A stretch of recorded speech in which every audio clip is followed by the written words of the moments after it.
Today we're going to look at traditional functional harmony.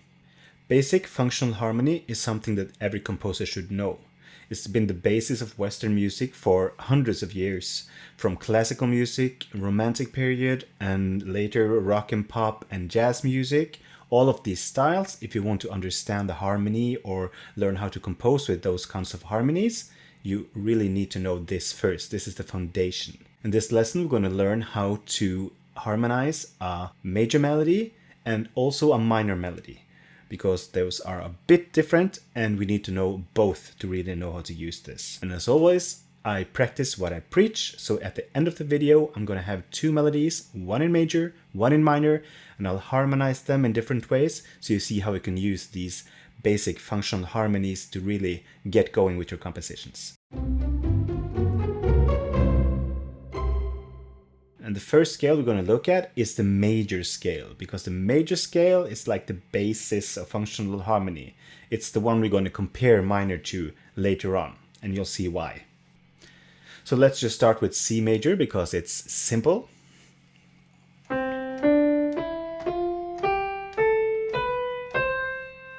And to get traditional functional harmony, it's based on triads, and you build triads from each of those scale steps. So the first step, called a tonic, is a major chord, C major. The 2 chord from the second scale degree is called the supertonic. Then you have E minor, which is the mediant from the 3rd scale degree. Then you have the subdominant F major on the 4th scale degree. And then you have G major, or often G major 7 from the 5th degree.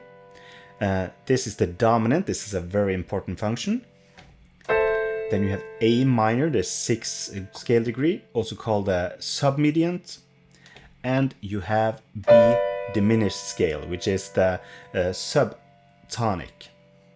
So these are our available chords, but how do we use them and what are the relationships between them? So we usually split chords into 3 functional groups within functional harmony. We have the tonic group, which are the chords that feel most at rest, where it's most close to home. And the most home feeling chord is, of course, the tonic itself. It's C. So C major in the C major key is the home chord, the tonic. But also it shares 2 notes with 2 different chords.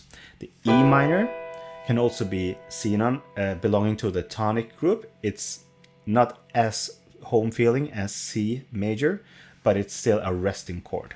And also A minor, the 6th chord. It's also thought about as a tonic-ish chord. So those 3 are within the tonic group. And the next group we're going to look at are the predominant group. So those are chords that usually comes before a dominant chord and is a bridge between the tonic, the home, and the dominant, which is far away or the way back home. So the predominant group, you have F major, or the 4 chord, and you have D minor, the 2 chord. Those 2 chords are in the predominant group. And the last group is the dominant group. These chords are the most tension-filled chords, the chords that are least at rest and really wants to go back to the tonic group. The most important one is the 5 chord, the dominant chord, G major. And very often we have the G major 7. But we also have the B diminished chord, which contains the top 3 chords of a G7. So those 2 are thought of as dominant chords and will lead back home to C major. And the most important notes in that chord actually is the G. This is the leading tone. It wants to resolve up to the C. And if you have the 7 chord, you also have this 7 chord that wants to lead down to the E. So these 2, or down here, this is a very central sound in functional harmony. So the dominant tonic relationship, that the dominant wants to resolve to the tonic. It's one of the most important things or concepts in traditional functional harmony. And if we look at them, I've grouped them within these three boxes here. We have the tonic group, the predominant group, and the dominant group. And traditional harmony wants to follow the clockwise circle here. They want to go from a tonic often to a predominant group, to a dominant group, and then back to the tonic. And around it goes. Or the tonic, it can go anywhere. So you can go from the tonic group up to the dominant group and back to the tonic group. And moving around within this pattern in the overview here, you get a lot of the common chord progression that you find everywhere in Western harmony. So you have the tonic, and you want to go to a predominant chord. So let's go to the 4th chord, the subdominant. And then that wants to move to a dominant chord. And that really wants to go back to the tonic again. This is a very common sound. And we're moving around counterclockwise in the figure. And I call this the TPDT cycle. So it wants to go from tonic, predominant, dominant, tonic. But also remember, you have the tonic, dominant, tonic, which is common.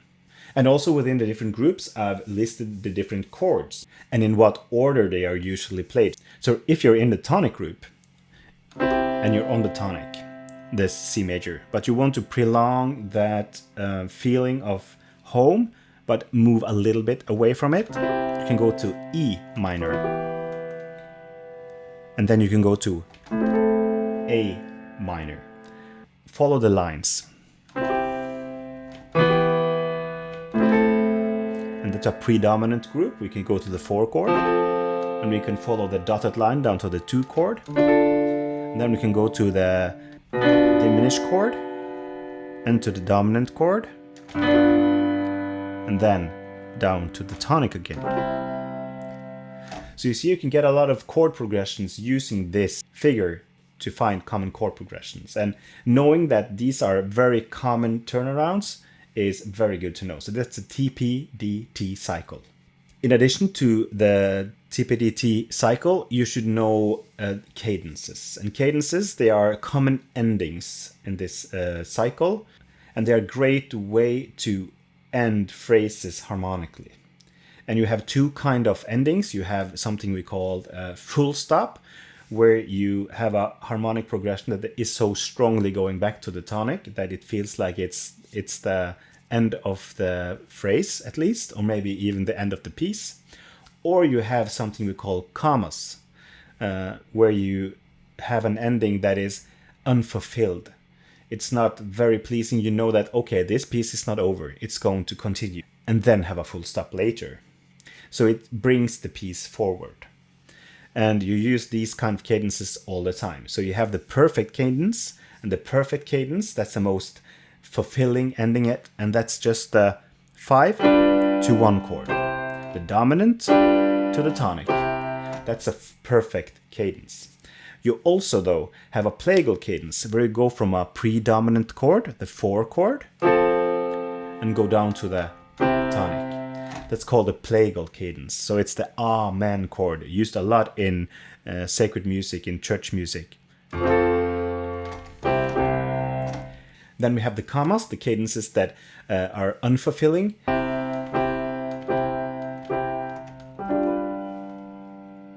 And you're ending up on the dominant. Then it's an imperfect cadence. It feels like the piece is not over, this is going to continue. So that's also an important cadence to know. And the last of the standard cadences is the deceptive cadence. So the deceptive cadence is the 5 to 6. That's a deceptive cadence because you think you're going to the tonic, but no, you're going to the 6 minor chord. Actually, in Norwegian, it's called disappointing cadence. But those are the 4 main cadences: the full stops with perfect cadence and plagal cadence, and the commas with imperfect cadence and deceptive cadence.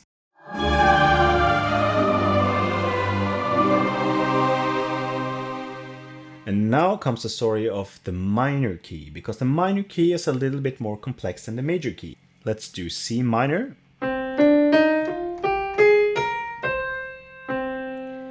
let's just build the chords and see what the problem is. On the first scale degree, you get the minor tonic. On the second scale degree, we have the diminished chord. On the third scale degree, we have a major chord. On the fourth scale degree, we have a subdominant chord, F minor.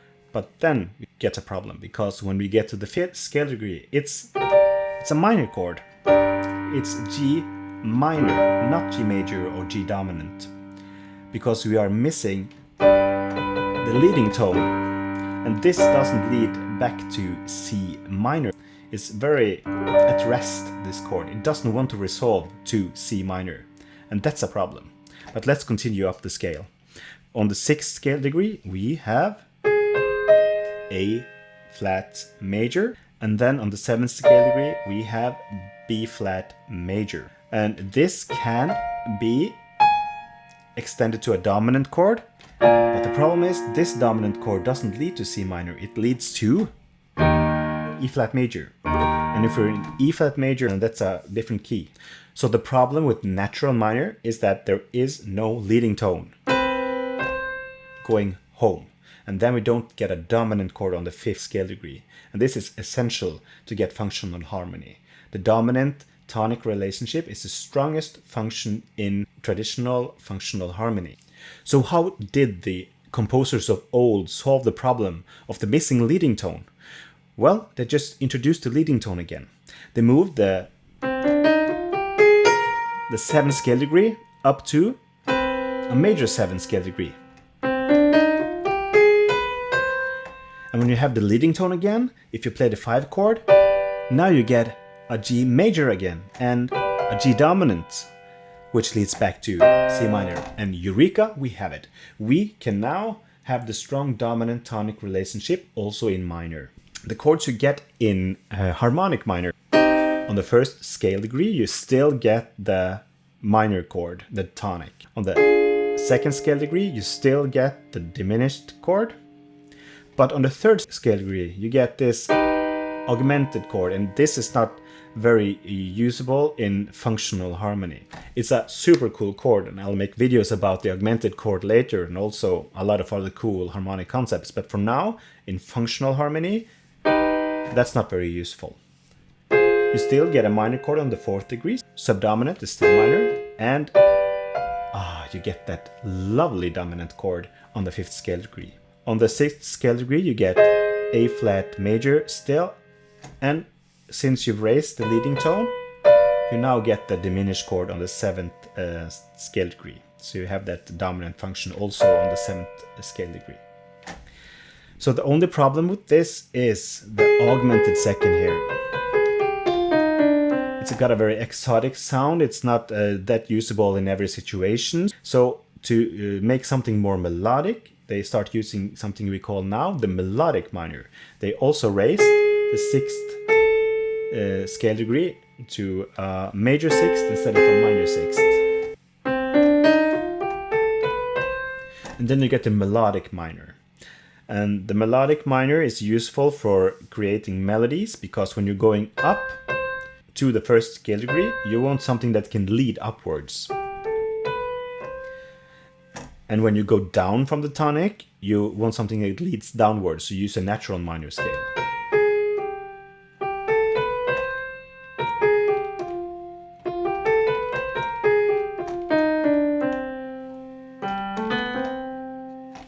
So you use them both for the melodic purposes, but for harmonic purposes, we use the harmonic minor.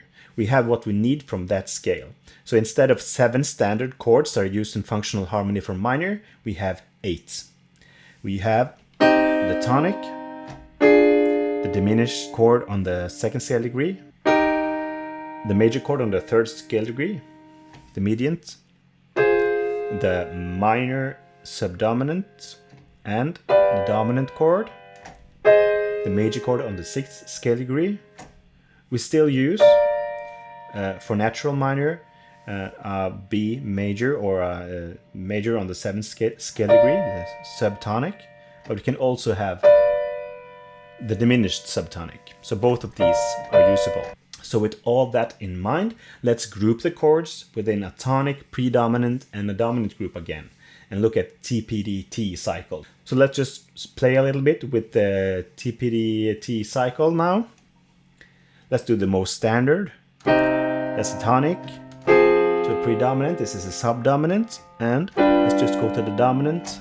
And we're back to tonic. And this feels flowing. This feels right. It feels natural that the tonic goes to a predominant, goes to a dominant, and goes back to a tonic chord. But you can also follow the dotted lines to, for example, a 3 chord, before we go to a 4 chord, then a 2 chord, then a dominant, and then back to the tonic. But also you see we can use the chord from the 7th scale degree from natural minor to pivot up to the 3 chords. So play around with this cycle again, get used to the sounds, and of course you can still have the different cadences like minor plagal cadence, or the perfect cadence is still the perfect cadence, just in minor. Or you can have the deceptive cadence,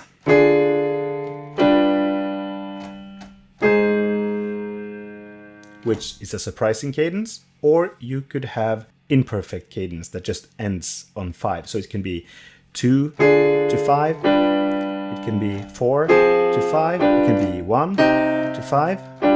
All of those are imperfect cadences. Just ending up on 5 at the end of the phrase, that is an imperfect cadence. So that's the basic theory, and it's worth looking at these cycles of tonics, predominance, and dominance, and understanding a little bit that it sounds natural, or why it sounds natural, and how things flow, and just understand how important that dominant tonic function is. But how are we going to use this to harmonize a melody? So I've written out a set of guidelines to get good functional harmony. Some good rules of thumbs are: melody notes should be part of the underlying chords. So if you have a C in your melody, that C should be a part of the chord that you're putting over it. If I have a C chord, I can play C minor, if it's a minor key. Or it can also be the 5th of F minor. Or it could be the 3rd of A flat minor. So I have 3 options for that. And also, not every note needs to be harmonized. If you have a melody that's moving a lot, you don't need to harmonize every single note. You need to find the most functional chord for those notes. If a melody goes like, maybe you have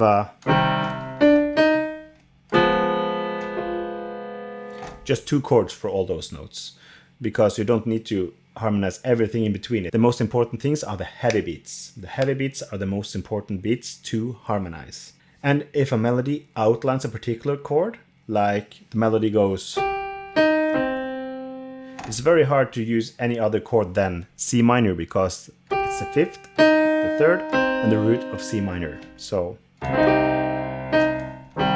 it's probably your best bet. Also, it's smart to establish what key you're in. So if you have an option between a tonic chord or another chord at the start of your composition or at the start of your phrase, it's probably good to go with the tonic just to establish the key. Try to follow the TPDT cycles or the classical cadences. If you use mostly those kind of chord progressions, then you are pretty safe harmonically. Think about if you want a full stop or a comma at the end of your phrases. Do you want a perfect cadence? That's a full stop. Do you want a plagal cadence? That's a full stop. If you want commas, think about imperfect cadences or deceptive cadences. And as always, trust your intuition. If your ears tell you this is the best solution, even though it doesn't follow the cycle or it doesn't follow a classical cadence, then just use it, because if you like it, then you're happy with it. So let's get started practicing what I'm preaching, and let's harmonize 2 short melodies. The first one in major. And when we're harmonizing, we're going to do things in 2 levels today. The first level is using as few chords as possible. We're just going to try. Level 1 is just using the tonic, the subdominant, and the dominant chords. So only 3 chords, unless there is a very strong reason that you have to use another chord. But you can use these 3 chords to harmonize almost any melody. And for level 2, we're going to include all the tonic group chords, the predominant group chords, and the dominant group chords. So then you have 7 different chords in major or 8 different chords in minor that you can use to harmonize your melody.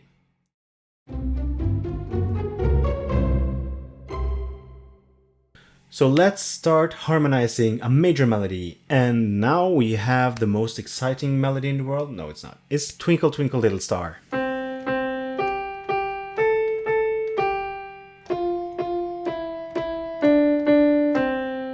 And we're just going to harmonize the first half. That's enough for demonstration. The first level I would like you to do when harmonizing is just using the most basic chords. And the most basic chords in major are the tonic chord, the subdominant chord, and the dominant chord. With those 3 chords, you can harmonize almost anything. And remember, the chord you're going to use, the melody has to be a part of that chord. So it's either going to be a root, a third, or a fifth, or maybe a 7th if you're on the dominant chord. So for C here, we're starting on a C. You could have the tonic, C major.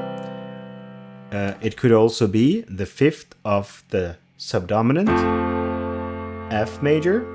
But it cannot be a part of the dominant chord because C is not part of G major.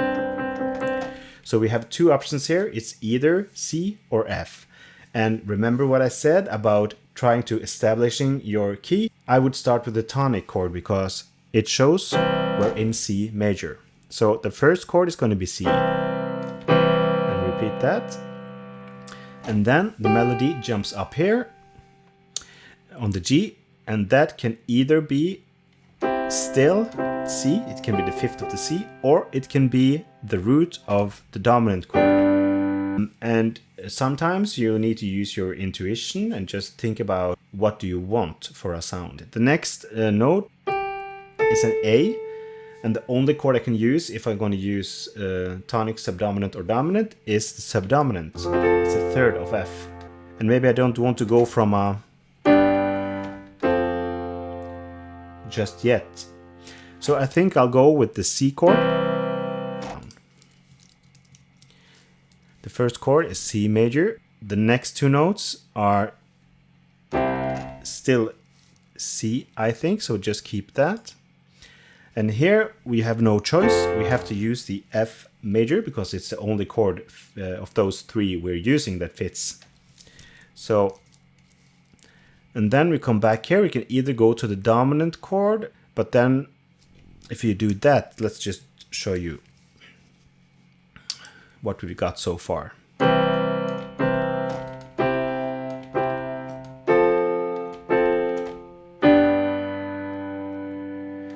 It ends up as an imperfect cadence. I don't like it that much. I would rather have it go down because this is G. It can be the 5th of C. And then we have the F to C relationship. That's a plagal cadence.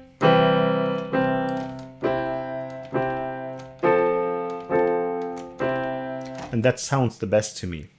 And again, we're down on the F. We can either go back to the F chord because it's the root. But I think I'll rather go for the dominant here because it can be the 7th of the dominant. So let's do the 7th of the dominant right here. And here I'll go back to C major because that's the tonic, and this E note can be the 3rd of the tonic. And here we have D, and the only chord we can use in this instance is the dominant chord because D is the 5th of the dominant.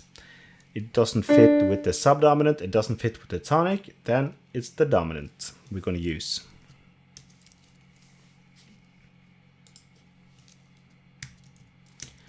And I think I'll end it on a C for now to really establish that home key. So this is the most basic version I could do of harmonizing this particular song, Twinkle Twinkle.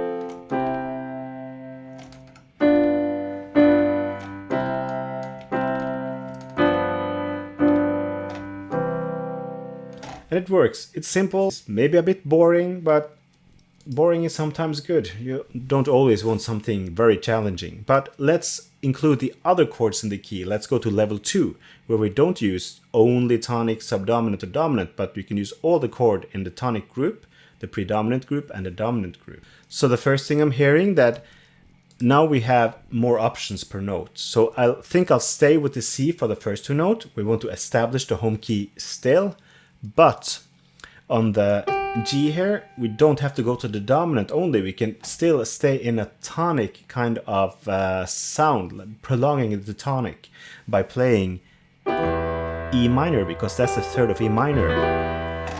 So I think I'll put in the E minor here. And I'll keep the F, the plagal cadence. I like that.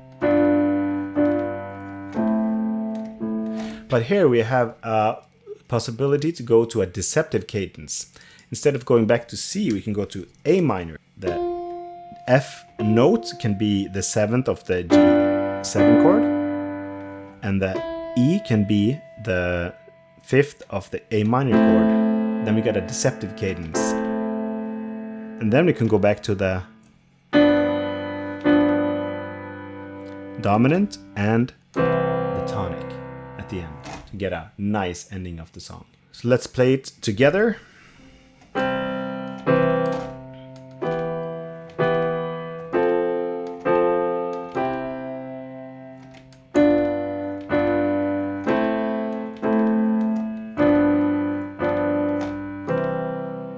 So still very functional, still very beautiful, but a little bit more spice now. Or if you want to prolong the ending, like we could, instead of going to, we could go to A minor here and have a really deceptive ending. So let's just do the standard C1 there. And instead of going to G7, let's vary it and use the B diminished chord here. So minor flat 5 is the same as diminished. And now it sounds like this.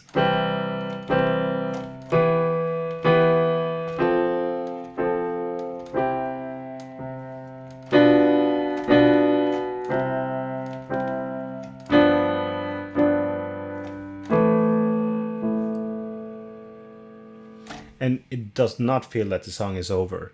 So maybe on the repeat, we could go.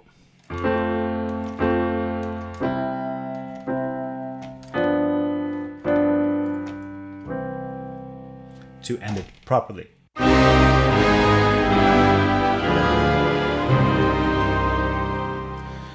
So over to the minor melody we're gonna harmonize today. This is What Child Is This? Or Greensleeves. So it sounds something like this.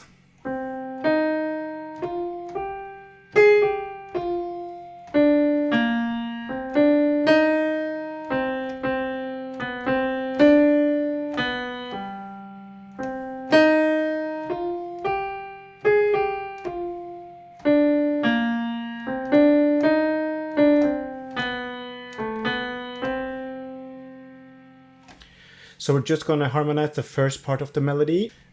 So let's start again, but now with the minor chords in our minds. And the level 1 harmony, let's try using mostly tonic, subdominant, and dominant chords. And we'll just have to see if we need to use any other chords because of the other guidelines that I told you about. I'm going to list them up here or here somewhere. So the first... I'm thinking that could be C minor, because we want to establish the home key. So I'll go for C minor here.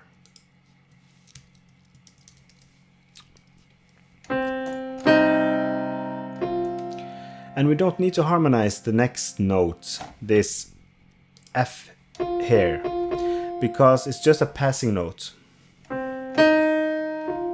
It's not on a heavy beat. So instead of lining every note here with chords, I'm just going to choose to have usually one per bar, one chord per bar, or maybe one chord per 2 bars. So we're just going to pass this. This is just leading up to this note, which is the G, and we can still use C minor, or we can go to the dominant. Let's just listen to how it sounds.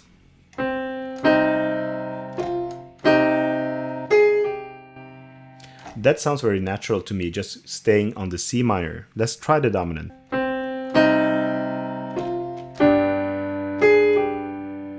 It also sounds cool actually, but I know that the next note is an F, so probably we have to use either the dominant there or the subdominant, or maybe something else, we'll have to see. I like just keeping the C for these two bars. Let's see what we're going to do here. So here we cannot use only the tonic, subdominant, or the dominant chord because we're landing on a B flat, which is not the leading tone. And you can't harmonize this note with the dominant, you can't harmonize the note with just the tonic, or neither can you harmonize it with the subdominant. You need either a minor 5 chord, or you can use the 7 chord from natural minor, the B flat major. And actually, this line here is outlining a B major chord. So I feel that that's my chord. I want to use that chord. That's just B flat major.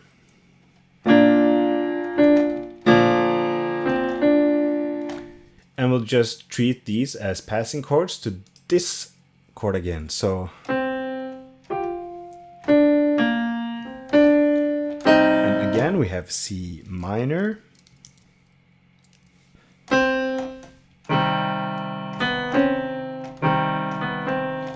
And this is the leading tone, but it's just barely there.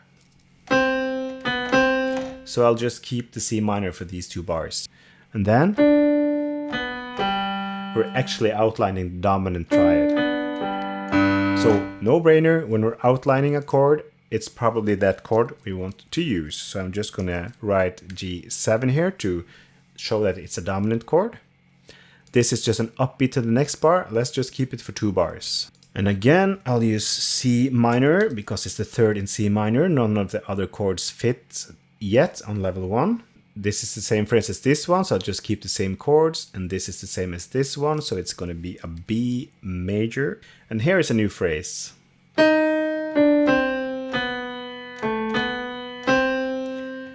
This note and this note is in the C minor chord, so we'll just use C minor right here.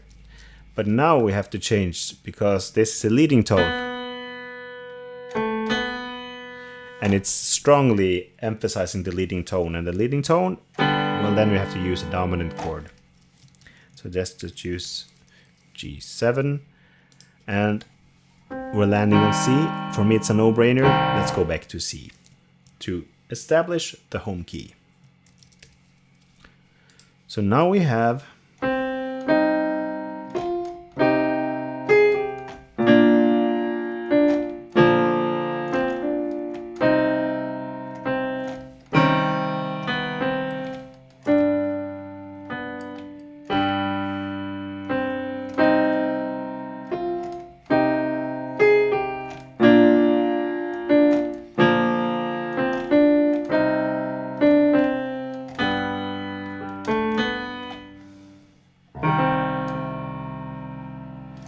which is perfectly fine chords. Sounds beautiful. Let's see if we can spice it up a bit. Now we're going to go to level 2. Let's include all the tonic chords, the predominant chords, and the dominant chords. So we're landing here. We said we could go to the dominant, but we already decided we didn't like that as much as staying on some kind of a tonic chord. So what's another chord in the tonic group we could use? We could use E flat major. It's a third of E flat major, so let's try that. Oh, I really like that. So let's spice it up with an E flat major. And this is still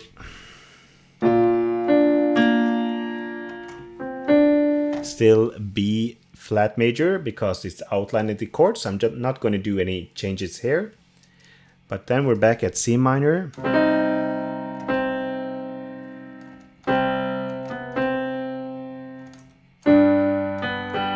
We could do, because it's emphasizing the C, it could be the third of a flat major. So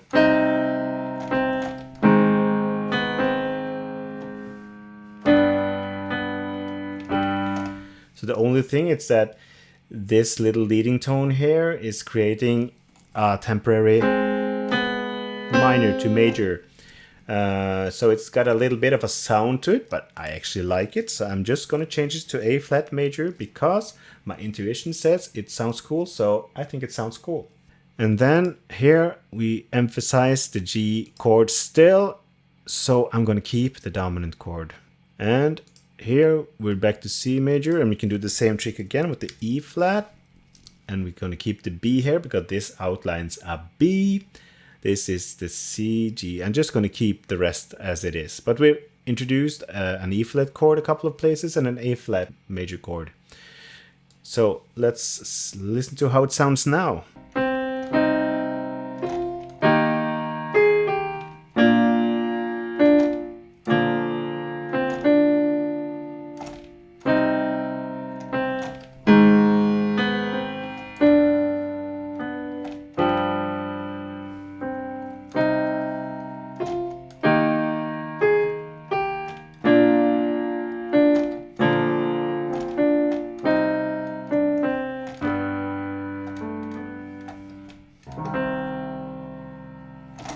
And it sounds perfectly fine.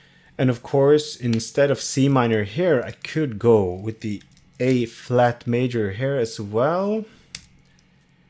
It's the fifth of A flat major.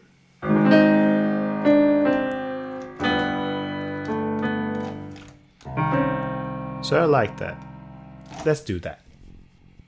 And that is how you harmonize a diatonic melody using functional harmony. Thank you for watching. I hope this was understandable for you. Have a really good evening. Bye bye.